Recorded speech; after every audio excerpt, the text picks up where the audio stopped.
Hello and welcome. This is Mouse Gunner, and we're back with some more Automation, the Car Company Tycoon game. Continuing on with the campaign roleplay of the Edison Car Company in 1986. The Edison Car Company being an American car company.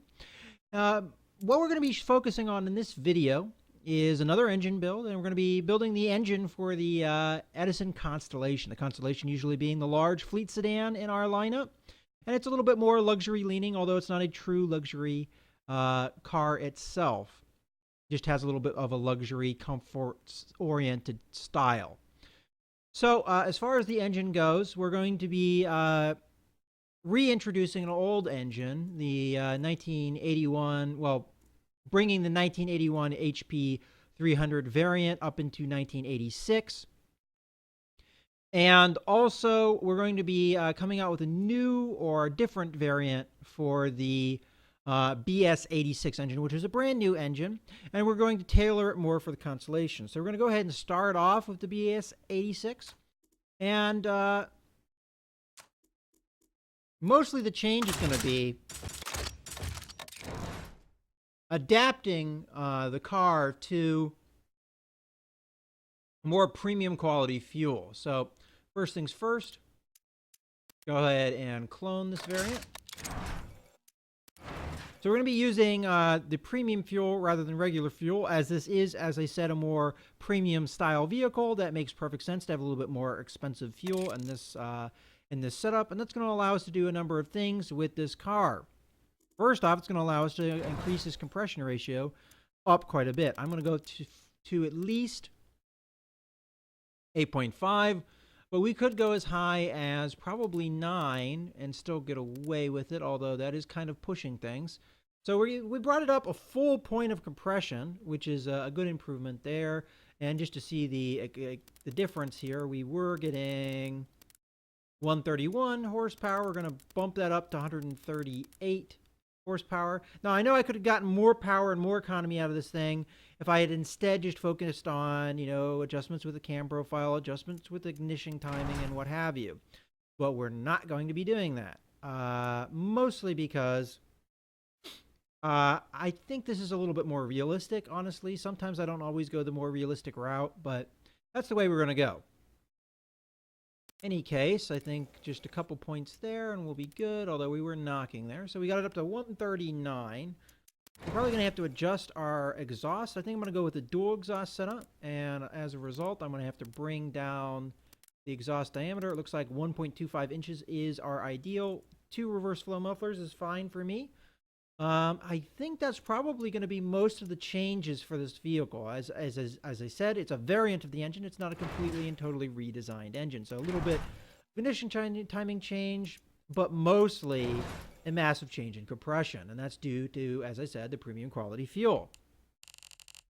So let's go ahead and rename this engine. We're going to call it the 3.0, and this is going to be the Constellation variant. So we're going to give it a C. And that's pretty much it for this variant. Pretty simple. So let's go ahead and move along and make sure we hit the save button, so make sure it saves. And now what we're going to do is we're going to build up the HP 300 engine for 1986. So we're going to need to do a new engine. Bring it down to 1986. We need a V8. It's cast iron. The bore there is a different family capacity than there is a variant capacity. And that family capacity is 95. There we go. And the bore is 95, and the stroke is 100. So let's get that to where it needs to be. There we go. And that gives it a roughly 5.7 liters for the family capacity, but again, it's going to be different. We need a direct acting overhead cam engine, as this was one of the first engines to have that technology, if I remember correctly, and cast iron as well. Moving along, I believe this was cast iron, but we may be changing that. I'm pretty certain it was I-beam steel and forged pistons. And the variant capacity is 92.8. And the stroke comes down to 90.8. Gives us roughly speaking, 300 cubic inches or a little under 5 liters.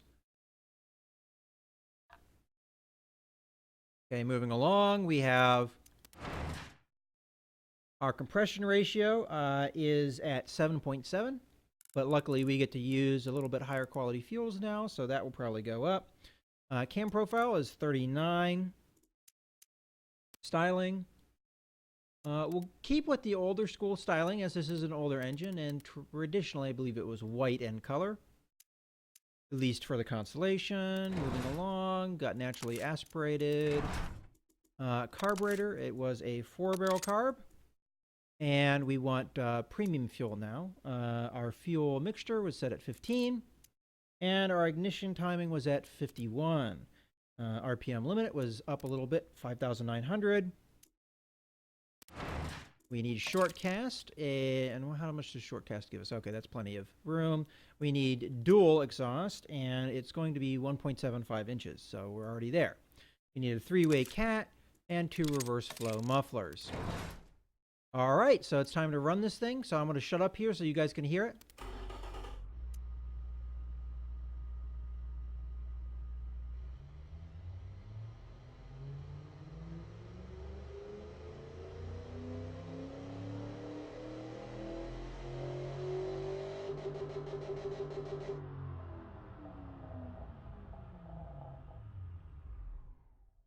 And as I was watching that, I realized I didn't do much with the red line of my other engine, so I'm going to have to look at that. That was an oversight on my part, so I apologize for that. So we'll be looking back at that engine here in a second.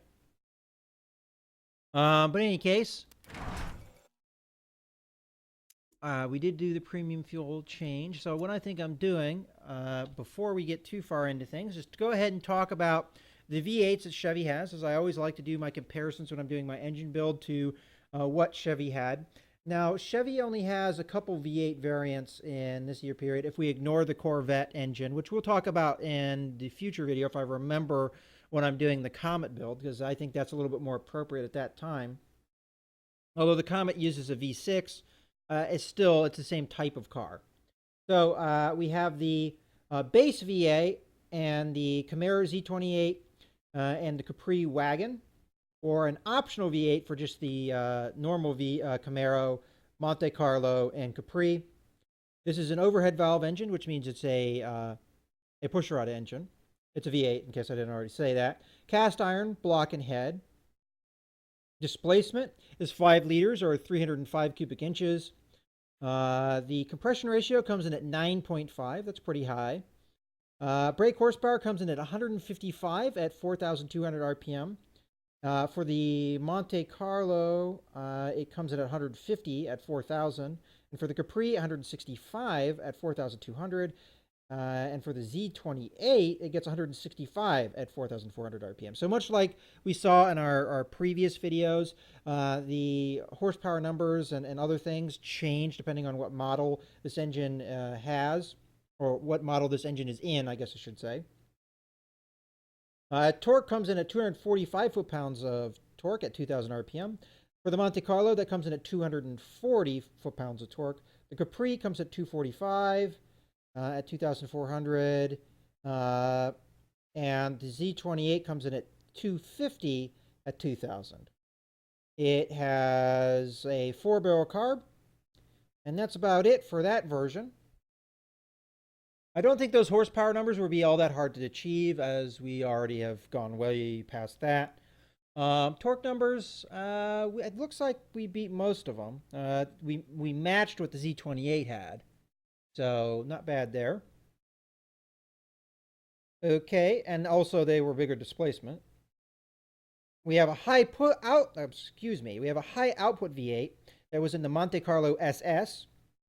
It is the same as the 305 cubic inch or 5-liter engine above that we just talked about, except it gets 180 horsepower at 4,800 RPM and 225 foot-pounds of torque at 3,200 RPM.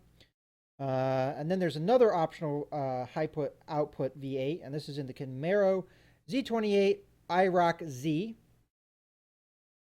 And this is, again, the same as the previously mentioned engine.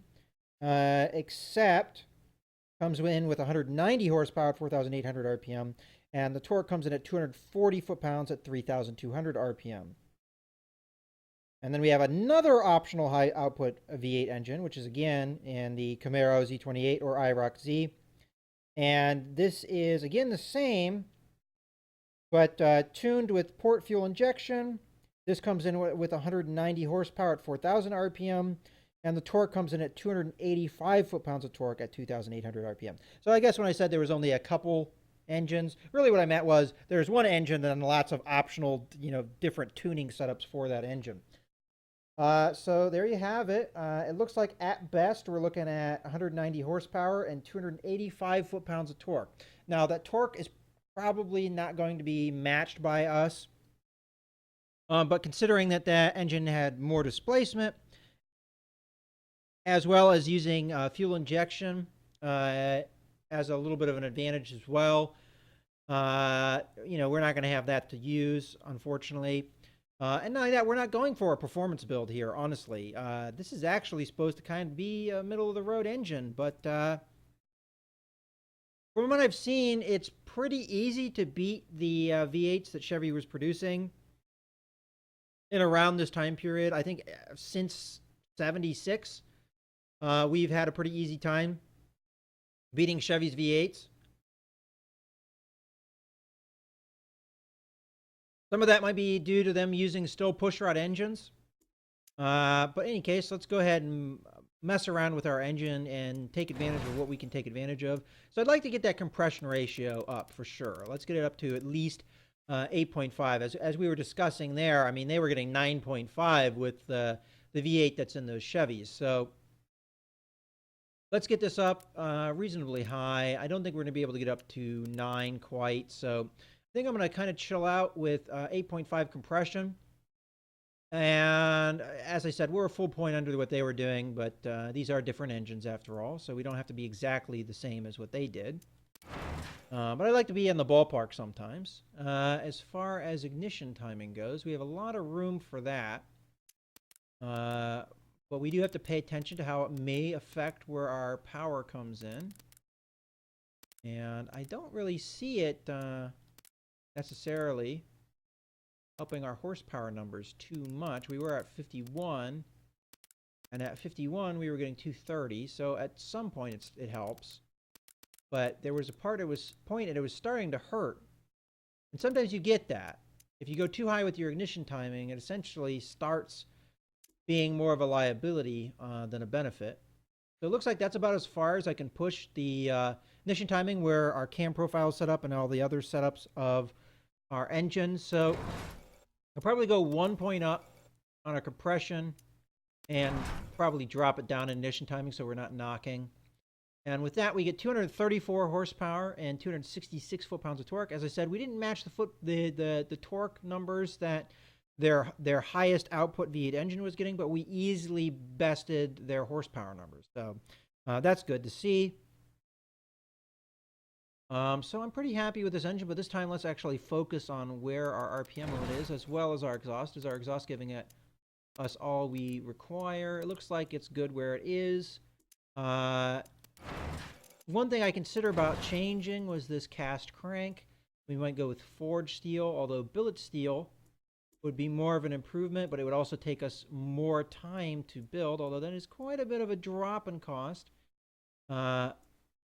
Again, I'm not so sure I am in agreement that changing to forged steel or even billet steel would drop costs, as cast iron is usually cheaper. Although I did have somebody argue that you use less material when with a cast iron. I forget what the argument was, that you're using less overall material with forged steel, so that means that it's cheaper. But I honestly don't think that you're understanding the machining process there and things. I mean, I guess there would be some machining with cast iron parts, but I kind of have the feeling that billet steel would have a lot more machining processes than a cast iron would. But again, that's, I guess, my opinion.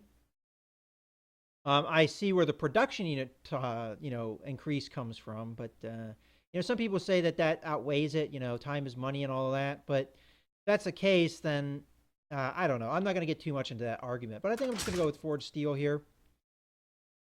All right, I think that's more or less everything I'm going to do with this engine. As a result, we do get a little bit smoother engine as we don't have that mass on the crank, which, you know, that makes sense. You have less rotating mass, it runs a little bit smoother. All right, so I think that's going to be pretty much it for this engine. We didn't check the red line. That was the one thing I was going to do, and I keep forgetting. I think 5,900 RPM is probably fine because I don't think where the power came in changed at all. So that's fine. So we can call this the... oh, well, first we have to name the family because this is a brand new family. This is the HP 300. And this is the... what is the word I want to use? Yeah, 86 variant. And we're going to call it just the C variant. That's fine. That's for the Constellation. Okay, let's save that on up, and let's exit out here. And before we do our comparison, I just want to double check that I have that red line for our V6 correct. So I want the BS 86 and that version. I want to revise, make sure we got our red line where it needs to be. And I have a feeling it probably needs to go. Oh, no, actually, it looks like that is exactly where it needs to be. So no changes needed. That's good. All right, so let's look at our numbers here on our engines. So we've got and let's sort it by year so we can actually sort this in some fashion. Okay, so over I mean, we don't really have a comparison point with the V6. It's worth mentioning because it's not like this is new at all.